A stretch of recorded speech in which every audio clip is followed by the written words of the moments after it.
So, welcome to Rama Science World. Hi friends, welcome to Rama science world. చక్కగా జీవితాన్ని create చేసుకోవాలి. మనమే ప్రతి విషయాన్ని, మనకున్న జ్ఞాన శక్తిని, మనకున్న అవగాహనని, మన స్థాయిని మనమే పెంచుకోవాలి. సో పెంచుకోవడానికి ఏం చేయాలి? ఫస్ట్ థింగ్, ఇవ్వడాన్ని సాధన చేయాలి. అంటే మీరు మీకున్నటువంటి జ్ఞానాన్ని, మీకున్నటువంటి అవగాహనని, అదే జ్ఞానం, సో ఏమి చేయగలరో నిరంతరము చేస్తూ వెళ్ళాలి. ఇవ్వడంలో మీరు నిష్ణాతులు కావాలి. అంటే మీకున్న సామ్రాజ్యాన్ని, మీకున్న సంపదని మీరు ఉంది అని గుర్తుపెట్టుకోవాలి. సో మన దగ్గర ఉన్న సంపద, వాటి పట్ల మనం ఎప్పుడు కూడా కృతజ్ఞతతో ఉంటుకుంటూ, మనకు సహాయం చేసే వారి పట్ల కృతజ్ఞతతో ఉంటూ, సో మనం సహాయాన్ని ఇవ్వవలసిన వాళ్ళ పట్ల కృతజ్ఞత ఉంటూ, సో సాటి జీవుల పైన, సాటి ప్రాణి పైన కృతజ్ఞతను మనం కలిగి ఉండాలి friends. Being who you are truly, why abide in the source. A newborn lion cub whose mother lionesses was killed in a skirmish was abandoned. The little cub was discovered by a flock of sheep. One of the lumps took pity on the lion cub and adopted it. The lion cub was fed, nurtured, and taught the way of sheep. The cub grew up in the flock. It learned to graze and feed on a grass. The lion cub would play with the other sheep and bleat just as they did. The cub grew into the full-sized lion. Yet he continued to bleat and graze meekly, just as his fellow sheep did. We shall call him the sheep lion. One day a huge lion changed on the flock of sheep. As he attacked the flock, he stopped in his tracks.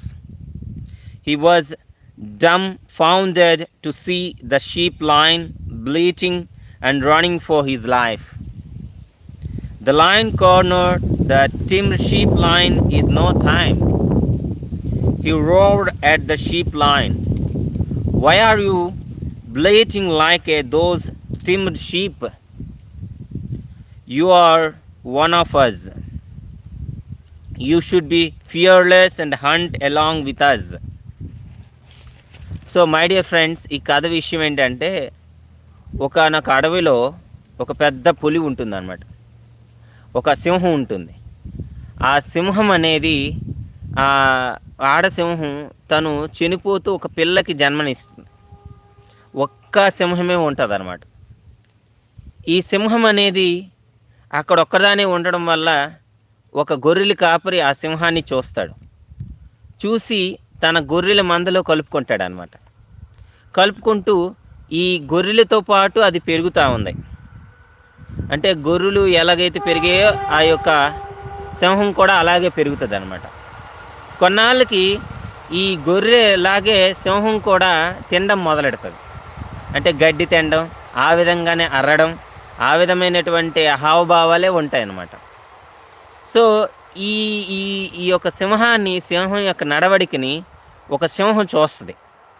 ఇదేంటిది, సింహజాతి కదా, ఇది గర్జించాలి కదా, దీని తిని ఆహార విధానం వేరు కదా అని చెప్తుంది.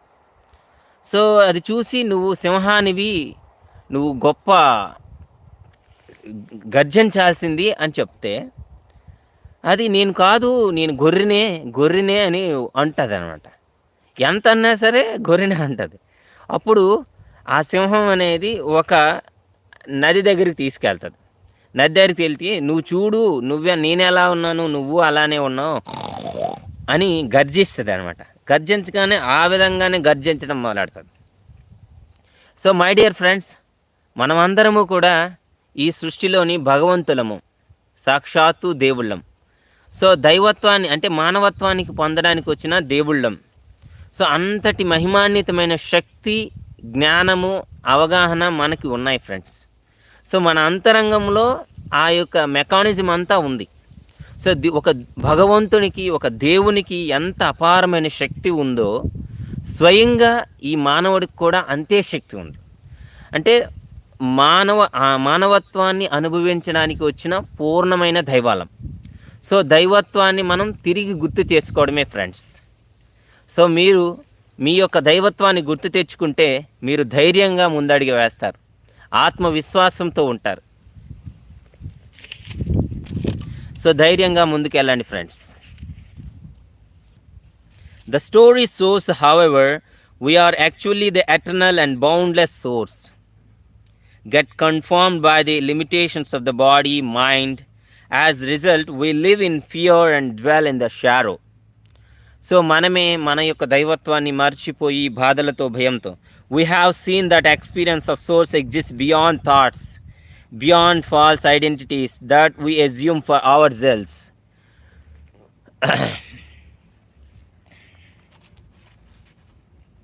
Again, the question relevance here, who is this I that you referring to you? What is the real nature of I?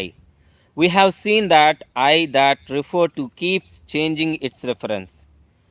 When water occupies a container, it assumes the shape of the container. Through water is essence is formless. When it is occupies a glass, it becomes a glass. When occupying a beaker, it becomes a beaker. In this sense, I is akin to water, since it assumes the form whatever it gets associated with.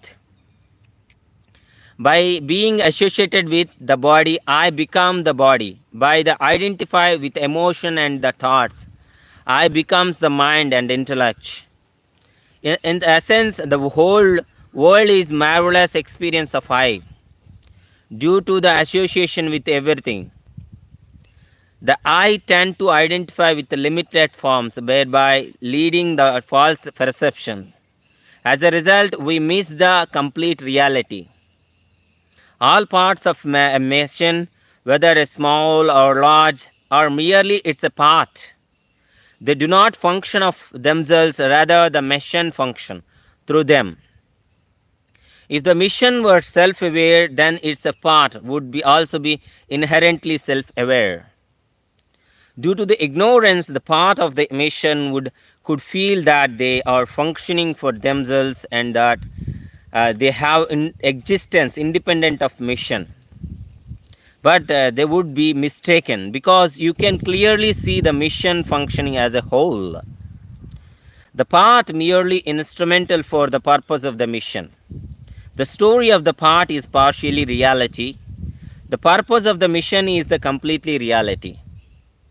In the same way, the source of function through all of us, through our body mind mechanism, being ignorant of this, we as human beings assuming that we are leading independent individual lives separate from the purpose of whole. Again, this is because we miss the complete reality. To put this in the right perspective, when we think breath or self-aware, the source lives through us. We are no different from the source. We consider our bodies to be static entities. If we look deeper, we find out our bodies are actually dynamic process. They constitute energies, that is the constitutive flux, taking in the carbon, oxygen and other vital elements, disposing of water. What was tissue in our bodies yesterday is no longer part of the bodies today. Our bodies are being deconstructed and re-energized every moment as a part of whole. So when we consider whatever is inside our skin to be I and everything that is outside our skin to be other, we are not recognizing our essential of oneness. Assessing and abiding in the source is about realizing who we are truly are. It's about honoring and the oneness beyond the variety of show of whole. We believe that we are leading life. Truth is the consciousness, and liveness the story is called my life. This is a paradigm shift in our understanding of reality. When we consider ourselves separate from the in and living principles, our limit ourselves to birth and death. When we become one with life, we allow life to blossom and express through us. Let us allow life to happen rather than predetermined criteria about how life should be. This brings us the experience of lasting love, joy, and peace, which is also spreading its fragrance to those around us.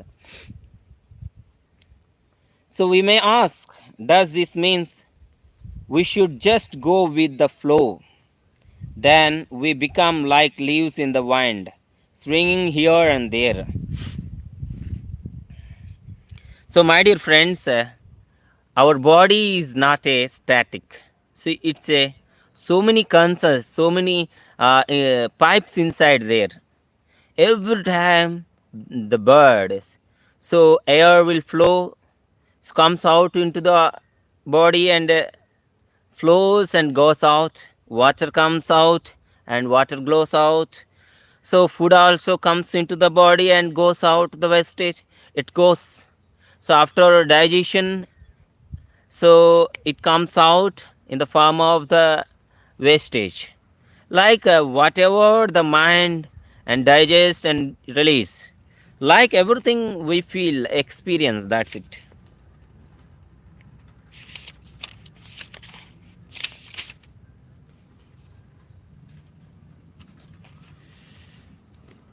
Thank you, my dear friends. So we will meet into thank you.